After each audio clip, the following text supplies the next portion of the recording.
জুলাই স্মৃতি ফাউন্ডেশনের টাকাগুলো কোথায়? সরকারের যে অনুদান শত শত কোটি টাকা, সেই টাকাগুলো কোথায় আছে, কিভাবে আছে, টাকাগুলো আদৌ ঠিকভাবে আছে কিনা?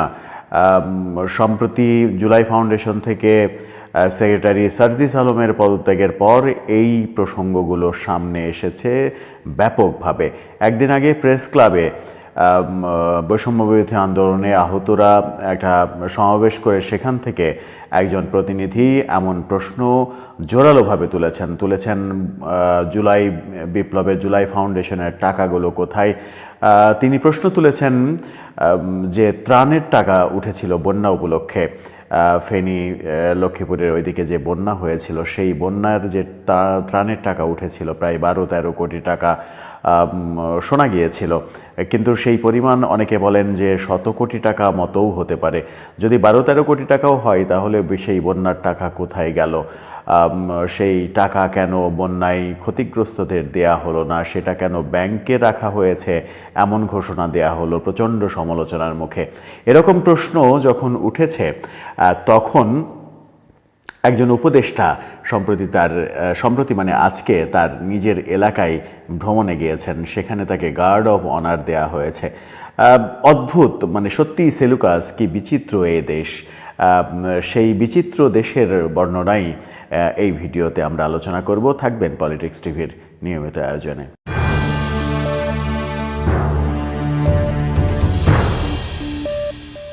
বলছিলাম গার্ড অফ অনার দেওয়ার কথা। সাধারণত রাষ্ট্রপ্রধানদের গার্ড অফ অনার দেয়া হয়। এছাড়া যেটা করা হয় সেটা হচ্ছে জাতীয় দিবসে বিভিন্ন এলাকায় ডিসি, এসপি, ইওনো তারা যখন এলাকা ভিত্তিক বিভিন্ন অনুষ্ঠান করেন, সেখানে কুচকাওয়াজ হলে সেই কুচকাওয়াজে আনসার বাহিনী কিংবা যে কোনো স্কুল কলেজের স্কাউট বাহিনী কখনো কখনো ইওনোদের, ডিসিদের গার্ড অফ অনার দেন কুচকাওয়াজ থেকে। কিন্তু একজন মন্ত্রী, উপদেষ্টা তো মন্ত্রী, একজন উপদেষ্টা, দপ্তরবিহীন উপদেষ্টা, তিনি তার এলাকায় বেড়াতে গেলেন। সেখানে দেখা গেল শত শত তোরণ নির্মাণ করা হয়েছে তাকে উদ্দেশ্য করে।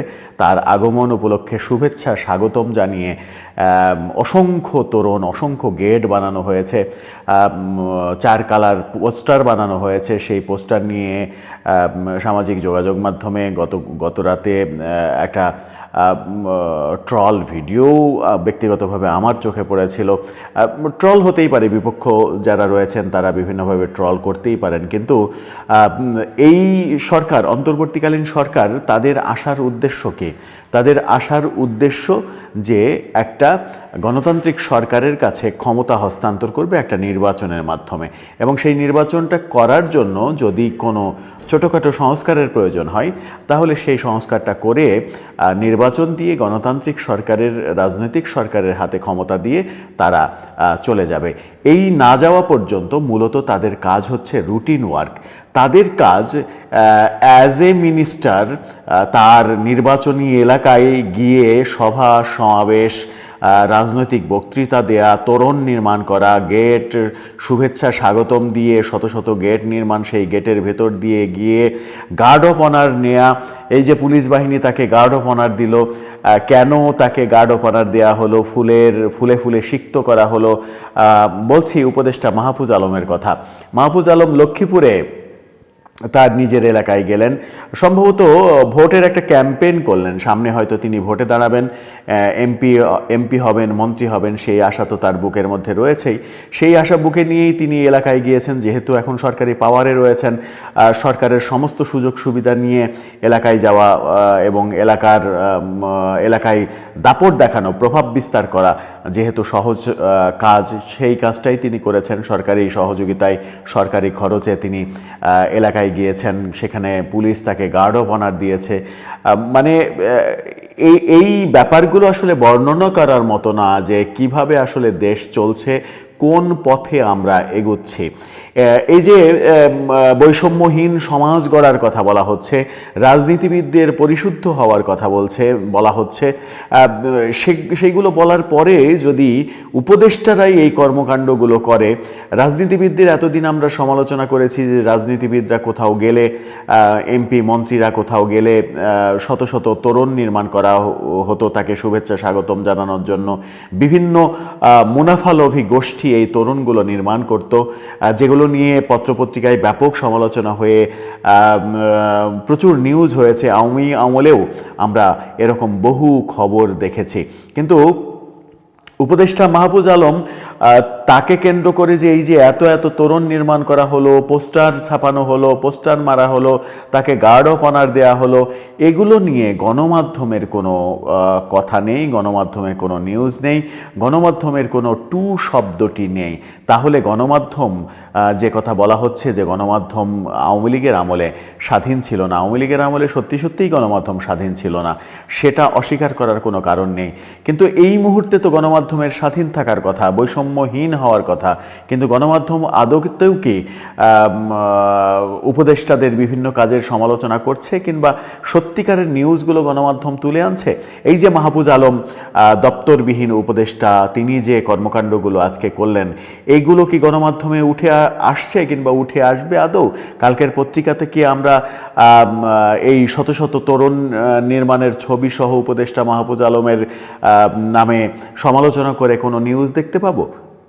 উত্তর হচ্ছে পাবো না। কারণ হচ্ছে গণমাধ্যমগুলো সেলফ সেন্সরশিপের মধ্যে রয়েছে, নিজেরাই নিজেদের সেন্সরশিপ করছে, এবং সেটা করতেছে এক ধরনের ভয়ে, যে ভয়টা সরকার তৈরি করেছে, যে ভয়টা তথ্য মন্ত্রণালয় তৈরি করেছে বলেই বিভিন্ন দিকে আলোচনা হয়। গণমাধ্যমের টুটি চেপে ধরে কোনো রাষ্ট্র সামনে এগোলে সেই রাষ্ট্র ভয়াবহ পরিণতির দিকে যে যায়, সেটা তো সময়ে আওয়ামী লীগ যে যতটুকু দুঃশাসন আওয়ামী লীগের আমরা দেখেছি, তার মধ্যে গণমাধ্যমের স্বাধীনতায় হস্তক্ষেপ তো অনেক বড় একটা ব্যাপার ছিল। তারপরেও গণমাধ্যম আওয়ামী লীগের সময় যতটুকু লেখালেখি করেছে, বিভিন্ন সংবাদপত্র যতটুকু, বিশেষ করে এমপি মন্ত্রীদের বিভিন্ন ফিরিস্তি ছাপিয়েছে, সেরকম ফিরিস্তির 10 ভাগের 1 ভাগও এই সময় ইউনূস সরকারের আমলে গণমাধ্যম করছে কিনা, সেই প্রশ্ন কিন্তু চতুর্দিক থেকে উঠছে। জুলাই ফাউন্ডেশনের সার্জিস আলমকে নিয়ে সমালোচনা, নাগরিক অধিকার, সেখান থেকে বলা জিয়াবাদ মুজিববাদ কোনো বাদই থাকবে না, বিএনপি এবং আওয়ামী লীগের বিরুদ্ধে, বিএনপি এবং আওয়ামী লীগকে এক কাতারে নিয়ে আসা, বিএনপির বিরুদ্ধে স্পষ্ট কথা বলা। মাহফুজ আলম আজকে লক্ষ্মীপুরে বলেছেন সেনা শাসন আসার কোনো বাস্তবতা এখনও তৈরি হয়নি, এবং 1/11 আসবে না। তো আসবে না যদি বাস্তবতা তৈরি নাই হয়, তাহলে এই কথা বলারও তো বাস্তবতা তৈরি হয়নি। আপনার যদি সেনা শাসনের বাস্তবতা তৈরি না হয়, তাহলে আপনি কেন অযথা বলবেন সেনা শাসনের বাস্তবতা তৈরি হয়নি, সেটা নিয়ে ভাবা লাগবে না? নিশ্চয়ই কোনো কিছু ঘটছে, নিশ্চয়ই আপনারা ব্যর্থ হচ্ছেন। সেই ব্যর্থতার জন্য জনগণের মধ্যে এক ধরনের সুর উঠছে যে এর চাইতে সেনা শাসন ভালো। সেই সুরকে ঠেকানোর জন্যই পাল্টা সুর দেয়া হচ্ছে যে না, সেনা শাসনের মতো কোনো পরিস্থিতি তৈরি হয়নি। এই যে এদের সব মিলিয়ে বিধিখিচ্ছিরি অবস্থা তৈরি হচ্ছে, সেই অবস্থা থেকে উত্তরণ আমাদের আদৌ সম্ভব কিনা? একদিকে আমরা আওয়ামী লীগকে খারাপ বলছি, একদিকে আমরা আওয়ামী লীগকে ফ্যাসিস্ট বলছি, আবার আওয়ামী লীগের মতোই যদি কর্মকাণ্ড করি, আওয়ামী লীগের ভুলগুলো যদি আমরা আবার পুনরাবৃত্তি করি, তাহলে কিসের বৈষম্যহীন সমাজ আমরা গড়লাম? সেই প্রশ্নটা কিন্তু সামনে এসে যায়। বৈষম্য বিরোধী আন্দোলন করার পরে এই যে সমন্বয়ক উপদেষ্টাদের মধ্যে নিজেদের মধ্যে একটা কামড়াকামড়ি অবস্থা, সমন্বয়করা নিজেদের মধ্যে মারামারি করছে, সরকার এক ধরনের সমন্বয়কদের কথাই চলছে। বিএনপি থেকে বারবার বলা হচ্ছে যে সরকার যদি দল গঠনে সহযোগিতা করে, তাহলে সেই দল গঠন কোনো ফলপ্রসূ ভূমিকা পালন করতে পারবে না। অনেকে বলছেন যে ডক্টর ইউনূস নিজে এই দল গঠন প্রক্রিয়াকে সহযোগিতা করছেন, সরকার থেকে নানাভাবে সহযোগিতা করা হচ্ছে। সেগুলো ভিন্ন আলোচনা, কিন্তু আজকে এই যে মানে তথাকথিত মন্ত্রীর মতো গিয়ে এক ধরনের গার্ড অফ অনার নিলেন মাহফুজ আলম, যিনি কিনা নানা রকমের কর্মকাণ্ডে বিতর্কিত হয়েছেন। ভারতের বিভিন্ন অঙ্গরাজ্য দখল করে বাংলাদেশের মানচিত্র বড় করে ফেসবুকে স্ট্যাটাস দিয়ে সব থেকে বেশি সরকারকে বিপদে ফেলেছিলেন তিনি। সেই মাহফুজ আলম লক্ষ্মীপুরে নিজের এলাকায় যেভাবে দাপুটে সভা সমাবেশ করলেন, যে শত শত তরুণের নিচ দিয়ে তিনি গেলেন গাড়ি বহর নিয়ে, গার্ড অফ অনার নিলেন। আবার গার্ড অফ অনার নেওয়ার পাশাপাশি আরেকটা ব্যাপারও তার মুখ থেকে শোনা গেল, তিনি বললেন আওয়ামী লীগকে নির্বাচন করতে দেবেন না তিনি, অর্থাৎ আওয়ামী লীগ আগামী নির্বাচন করতে পারবে না, আওয়ামী লীগকে কোনোভাবেই নির্বাচন করতে দেয়া হবে না।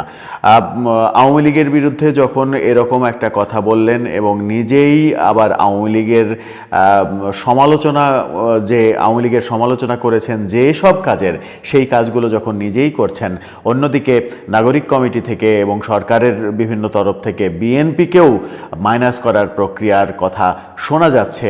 জিয়াবাদ মুজিববাদ দুই বাদই বাদ দিয়ে নতুন পাকিস্তানিবাদ চালু করার সমালোচনা চতুর্দিকে যখন চলছে, তখন এই সব মিলিয়ে যে খিচুড়ি অবস্থা তৈরি করছেন উপদেষ্টারা, বিশেষ করে সব থেকে সমালোচিত উপদেষ্টা মাহফুজ আলম, দর্শক আপনার কি মনে হয় কোন পথে এগোতে চাচ্ছেন?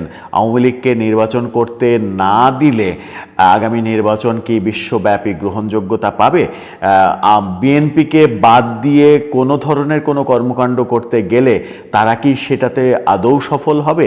এই মুহূর্তে বিএনপি, আওয়ামী লীগ যেহেতু একটু ব্যাকফুটে রয়েছে, বিএনপি এখন প্রধান বড় দল হয়ে দাঁড়িয়েছে, সেই বিএনপিকে বাদ দেওয়ার দুঃসাহস করছে যারা, তাদের অবস্থা কি হবে, কি হতে পারে? আপনার মতামত জানিয়ে লিখতে পারেন আমাদের কমেন্ট বক্সে।